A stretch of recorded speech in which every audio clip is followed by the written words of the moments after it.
Alors envers tous, on est une association grenobloise donc, qui œuvre sur le terrain de la pédagogie et de l'alimentation durable. Donc l'objectif c'est de sensibiliser, toujours en mettant l'action en élément majeur, c'est-à-dire que ce soit un savoir qui soit trop descendant, entre guillemets, vraiment on pense qu'on apprend en faisant et en mettant les mains dans la terre, justement pas en ayant du théorique. Sensibiliser donc tous les jeunes allant de 3 à 15 ans sur les thématiques de l'alimentation durable, donc autant sur les questions de biodiversité, d'équilibre alimentaire, de saisonnalité, de questions de pollution, de déforestation qui peuvent être liées aux questions alimentaires. De la graine à l'assiette, c'est un bon résumé de toutes les thématiques qu'on essaie de travailler.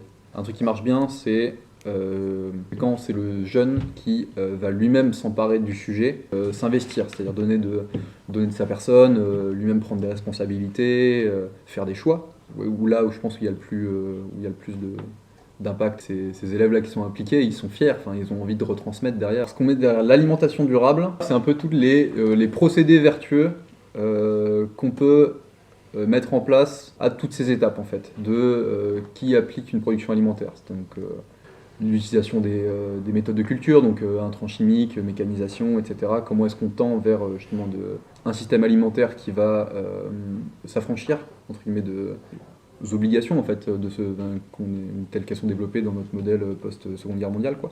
En fait, on peut résumer ça à une question assez énergétique en fait, que ce soit la question des intrants ou la question de la mécanisation, c'est quand même aller vers une alimentation qui consomme moins d'énergie. En fait, enfin, si un petit chiffre que j'aime bien, c'est qu'entre les années 50 et maintenant, on a divisé notre efficacité alimentaire par 15 ou 20. C'est-à-dire qu'avant, pour produire une calorie de nourriture, il nous fallait 0,7 calories d'énergie fossile. Quoi. Maintenant, c'est plutôt en dehors de 10-15 calories d'énergie fossile pour produire une calorie de nourriture. Donc là, on voit clairement qu'il y a un truc qui est pas tenable dans notre modèle. Et durable également, ça implique aussi les thématiques de santé. Notre alimentation, elle a des conséquences sur notre corps. La notion d'additifs, etc., enfin la pauvreté alimentaire qu'on peut avoir. Une alimentation durable, c'est aussi une alimentation qui va pouvoir être bénéfique pour notre corps sur le long terme. Et donc, qui est sur d'autres caractéristiques intrinsèques du produit que celles qu'on peut avoir largement en grande distribution, etc.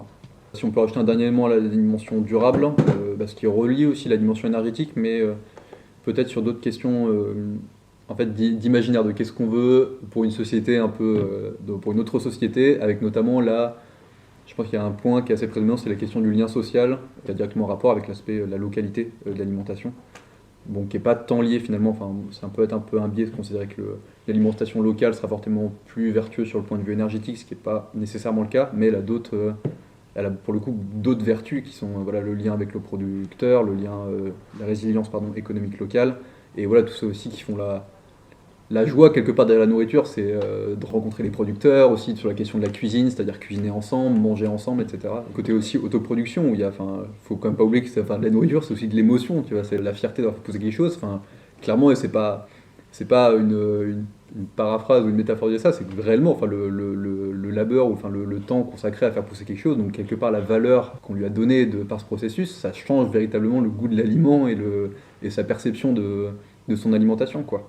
Quand on parle de transformation écologique de nos sociétés, je pense que l'alimentation c'est quand même un énorme enjeu, parce que c'est à la fois la marge de manœuvre en termes de consommateur qui est peut-être la plus simple. Ça va être beaucoup plus simple de réduire son empreinte carbone d'un point de vue alimentaire que sur d'autres thématiques de transport par exemple. Le système de production alimentaire, en tout cas qui sont maintenant, il façonne nos territoires. Bon, exemple tout con, à l'échelle mondiale, il y a environ 80% des surfaces agricoles qui sont utilisées pour nourrir des animaux. Alors je dis pas du tout qu'il faudrait, je suis pas du tout en train de faire du prosélytisme absolument contre l'élevage ou quoi que ce soit, mais c'est quand même des choses qui sont interpellantes et qu'on voit bien que c'est pas anodin, en termes de surface. L'alimentation, c'est aussi une question de rapport à l'autre et de rapport au vivant. On a maintenant en France 80-90% de la viande, des porcs, etc., qui sont produits sur caillebotis. C'est de l'industrie c'est clairement de l'industrie de la viande. Qu'est-ce que ça dit sur nous en tant qu'humains, de nos valeurs, c'est ça, de notre rapport au vivant, à l'autre. On méprise aussi la biodiversité, les insectes, etc., avec l'appauvrissement des sols et ce qu'on balance dedans. On méprise les végétaux, avec l'aspect des graines, la stérilisation du vivant, de réduire le vivant à un catalogue de ce qu'on a le droit de faire pousser, etc. C'est aussi une forme de mépris du vivant et d'appauvrir, standardiser pour toujours dans une optique de production de masse. Et donc je trouve que l'alimentation est finalement très symptomatique des enjeux et paradoxes / défauts de l'humain en général.